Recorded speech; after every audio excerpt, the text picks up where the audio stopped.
ते कोणकोणत्या गोष्टी लागतील, तिचं जेवण असेल, पाणी असेल, मेडिसिन्स असतील, सगळे आपण तिच्या सोबत ठेवतो.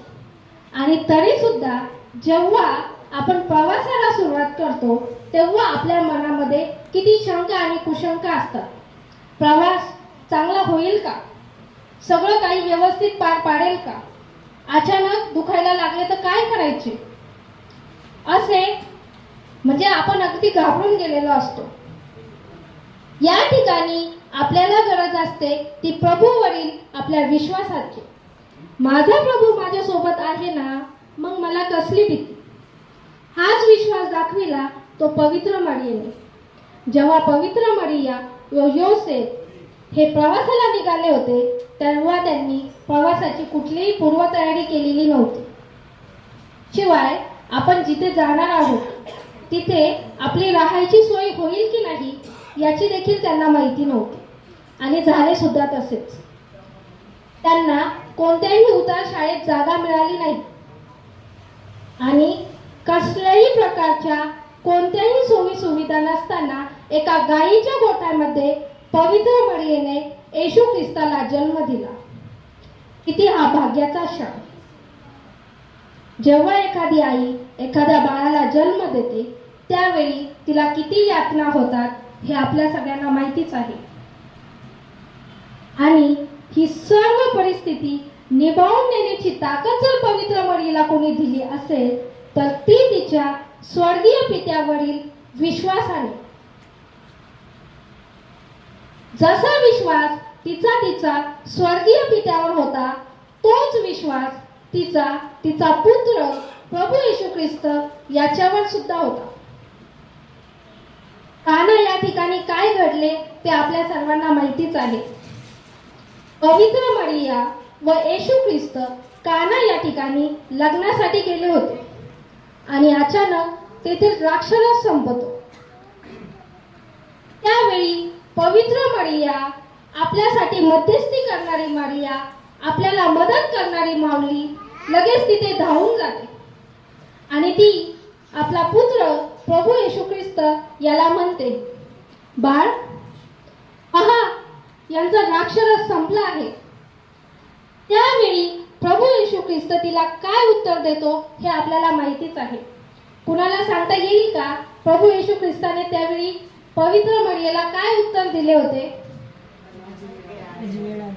अगदी बरोबर. प्रभू ख्रिस्त म्हणतो, बाई, याच्याशी तुझा आणि माझा काय संबंध? माझी वेळ अजून आलेली नाहीये. आता बघा, या उत्तरामध्ये कुठे आपल्याला असं दिसतंय का की प्रभू येशू ख्रिस्त त्या ठिकाणी त्या लोकांची मदत करायला तयार झाला आहे?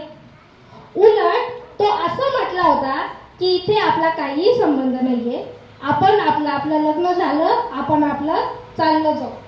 म्हणजेच आणि माझी वेळ सुद्धा अजून आलेली नाहीये, तर इथं या ठिकाणी मी या लोकांची मदत करू शकत नाही असं त्याच्या बोलण्यातून स्पष्ट दिसत होतं. तरी सुद्धा बघा आपल्या माऊलीचा विश्वास. तिला पूर्ण खात्री होती की प्रभू येशू ख्रिस्त त्या लोकांची नक्की मदत करणार. आणि त्याच विश्वासाने ती त्या जेवण बनवणाऱ्या लोकांना म्हणते, हा सांगेल त्याप्रमाणे करा. किती हा विश्वास! आणि प्रभू येशू ख्रिस्त देखील आपल्या माऊलीचा विश्वास खरा करतो आणि पाण्याचा द्राक्षरस करून आपला पहिला चमत्कार तिथं प्रकट करतो. आता आपण जर इथं असं म्हटलं तर वावगं ठरणार नाही की येशू ख्रिस्ताचा जो पहिला चमत्कार झाला तो केवळ आणि केवळ पवित्र मरियेमुळेच. जर पवित्र मरियेला त्या ठिकाणी जर पवित्र मरियेने जर विश्वास दाखवला नसता तर कदाचित येशू ख्रिस्ताने आपला पहिला चमत्कार तिथे केलाच नसता. अशा प्रकारे पवित्र मरियेचे संपूर्ण जीवन हे विश्वासावर आधारलेले होते. तिने देवावर, देवाच्या शब्दावर, देवाच्या योजनेवर पूर्णपणे विश्वास ठेवला. आज आपल्याला सुद्धा गरज आहे ती देवावर, देवाच्या शब्दावर, देवाच्या योजनेवर पूर्ण विश्वास ठेवण्याची. जर एखाद्या वेळी आपल्यासोबत कधी काही वाईट झालं, कधी एखादी अशी घटना झाली की जी आपल्याला आवडली नाही, आपल्या मनाविरुद्ध काही झालं, तर आपण लगेच देवाला दोष देतो. आपण लगेच म्हणतो, देवाने असे का केले, देवाने असे करायला नको होते, हे असेच का झाले, तसे का नाही झाले, तसे झाले असते तर किती बरे झाले असते, असे नसते झाले तर किती छान झाले असते, असे आपण अनेकदा म्हणत असतो. पण आपला जो प्रभू आहे तो सर्व शक्तिमान आहे. त्याची जी योजना असते ती एकदम सर्वश्रेष्ठ योजना असते. आपल्यासाठी काय योग्य काय अयोग्य हे त्याच्यापेक्षा